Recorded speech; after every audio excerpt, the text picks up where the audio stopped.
Moi! Eli nyt on 17 luukku ja tässä mä ajattelin, niin kuin otsikosta varmaan huomasitte, niin pohtia vähän ensi kauden tavoitteita.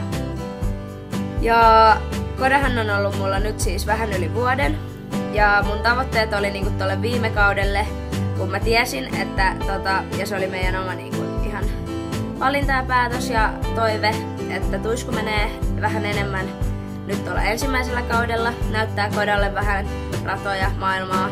Me ei oikein tiedetty hirveän tarkkaan, mitä se oli nähnyt niin kuin ennen kuin se tuli meille. Et kyllä mä tiesin, että se on mennyt nuorten niin kuin niitä ikäkausiluokkia, eli 5-vuotiaana metri 10 ja 6-vuotiaana metri 20 ja ihan hyvin tuloksin vissiin tai niin kuin puhtaasti ja näin.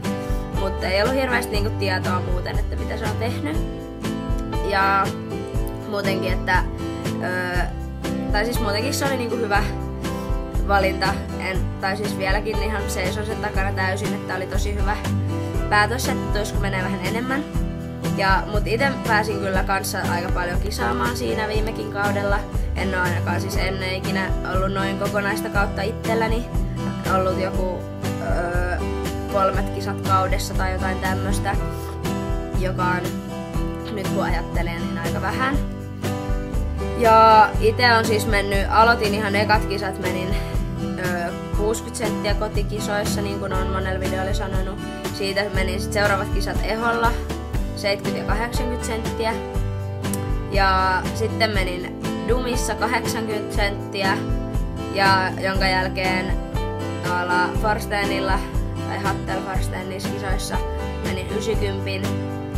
Sitten taas Dumissa menin 90, jonka jälkeen sitten siirryin Riihimäessä, menin oli se Dumi oli jo ehkä, se Hattelhorse oli ekat aluekisat mulla, ja meidän niinku yhteiset aluekisat ja myös ihan mun omat, tai siis mun ekat aluekisat, ja sitten se Dumi oli aluekisa, se 90. Sitten mentiin sen jälkeen Riihimäellä 90 ja metri, joka oli siis mun eka metri. Ja varmaan jotkut on huomannut, että tuossa bannerin alla on toi kilpailupostaukset välilehti tullut. Ja siinä on siis kaikki kisapostaukset, voi käydä kurkkaamassa sieltä. Sieltä löytyy myös nämä Riihimäen kisat. Ja sitten siellä on myös siis siellä ei ole tietenkään kaikki Kodan kisat tai kaikki mun kisat tai mitään, vaan ainoastaan ne kisat, mitkä on käyty blogin perustamisen jälkeen. Eli kesäkuun lopulta. Ja ne, mistä on tehty postaus, myös ihan kaikista ei ole postausta, vaikka olisi käyty sen blogin perustamisen jälkeen. Mutta sieltä voi siis niitä käydä kurkkaamassa. Ja sitten sen Riksun jälkeen tosiaan menin Hyvinkäällä pelkän metrin. Sitten menin, olisiko ollut Keravalla 90 ja metri. Ja sitten vielä Järvenpäässä Järssillä, missä itsekin siis kävin aikanaan, niin menin 90 ja metrin. Ja sitten vielä Ypäjällä pelkän metrin. Eli en tiedä oliko siinä kaikki, mutta suunnilleen tollanen on ollut mun viime kausi. Ja aika paljon puhtaita ratoja ja hyviä ratoja tullut, että on ollut ihan tyytyväinen. Sitten on tullut puomia myös ja kaikkea, tai siis pahin on ollut, tai niinku huonoin on ollut 1 puomi, mitä meillä on tullut. Että metrissä on tullut pari kertaa puomista, olisiko jossain 1,80 tullut joskus aikoinaan, mutta siis ihan siis on hyvin mennyt viime kausi ja aika tasaisesti ja silleen suurimmaksi osaksi puhtaasti myös. Ja ensi kaudelle sitten mun tavoitteet olis niin kun ihan senteissä, jos ajatellaan, niin no sitä ei voi tietenkään etukäteen tietää, että pitää katsoa se tilanteen mukaan miten menee. Mutta mitä olisi toiveissa, niin ainakin siis 10 nytten lähiaikoina siirrytään ja sitten tai niinku, että mennään metriä 10 kisoissa. Ja sitten olisi kiva sitten loppukaudesta päästä myös vähän siitä vielä isompaa, mutta sen näkee sitten. Ja sitten noi jollain 2- ja 3-tasolla suunnilleen, jotka vastaa siis alue- ja kansallista tasoa. Eli musta olisi kiva saada kansallinen lupa ensi kaudelle. Mutta jos sen saa, niin ei oo mitenkään ongelma, mutta se olisi niinku toiveissa. Mutta mitä mä jo aluksi, tai siis kaikista tärkein on niinku se mulla, että tulee just niin puhtaita ja tasaisia ratoja. Ja se, että tulee sitä kisarutiinia Kodalla, tai siis Kodalla on sitä, mutta siis mulla itselläni ja mulla ja Kodalla niinku yhdessä sitä niinku yhteistä kisarutiinia.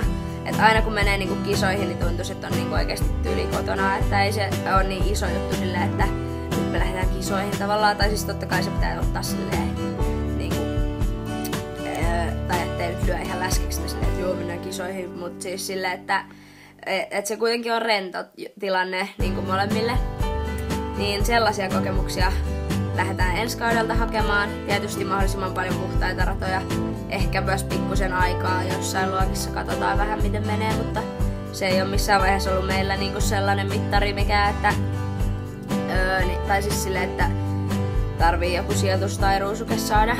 Ei ole missään nimessä vaan se, että miltä se rata näyttää, että se on tasainen ja ehjä. Mut joo, siinä oli varmaan kaikki tärkeimmät, että viime kausi meni ihan kivasti, mutta ensi kaudelta haetaan muutakin kuin kivaa, eli parempaa. Ja keskitytään nytten talvella treenaamaan. Viime kisakausi on nyt, tai tää 2014 kisakausi on nyt aika lailla pulkassa. Ei ehkä täysin, mutta siitä kerran vähän myöhemmin sitten, kun se on ajankohtaista. Mutta ainakin suurin osa kisoista on nyt käyty. Ja talvella me keskitytään nyt treenaamaan ihan sileellä aika paljon. Ja silleen, että Kodaa viedään eteenpäin koulussa. Tai niinku sileellä. Ja koska viime kausi on keskitytty niin paljon nyt esteisiin, niin nyt keskitytään myös vähän kouluun, mutta tietenkin myös hypellään aina. Ja treenataan estepuolella Kodan kanssa. Mut joo, tosiaan siinä oli nyt meidän ensi kauden tavoitteet. Ehjä siis vielä kiteytettynä ehjiä 10 luokkia, ehkä 20 luokkia loppukaudesta. Ja tasaisia ratoja, hyviä suorituksia, sellaisia mihin voi olla itseensä tyytyväinen ja niin kuin siihen rataan tosi tyytyväinen, niin silloin on oikeasti mun mielestä se on paras saavutus, että voi lähteä hymyilemään sieltä radalta ja ei tarvitse miettiä silleen, että miksi mä tein tolleen tai silleen, vaan voi seisoa jokaisen ratkaisunsa takana. Ja sitten kun se sujuu ja etenee, niin ei niitä ratkaisuikaan ei sitten tarvii niin paljon tehdä. Tai siis silleen, että tietenkin pitää ratsastaa, mutta ei tarvii mitään tehdä hirveitä valintoja, että lähdekö mä nyt kaukaa vai läheltä. Vaan silloin kun se sujuu, niin sitten löytää ne paikat ja ottaa askeleet linjoihin, mitä on suunnitellut. Ja sellaista olisi plääneissä. Katsotaan miten tää nyt toteutuu, mutta ainakin ne olisi niinku toiveet ja tavoitteet. Mut kertokaa mulle teidän tavoitteet ensi kaudelle, mua oikeasti kiinnostaa kuulla, ja voi myös viime kaudesta, jos haluatte, niin vähän avata, että miten teidän viime kausi on mennyt. Ja sitten, että mitä parannettavaa tai onko teillä millaiset tavoitteet sitten ensi kautta varten.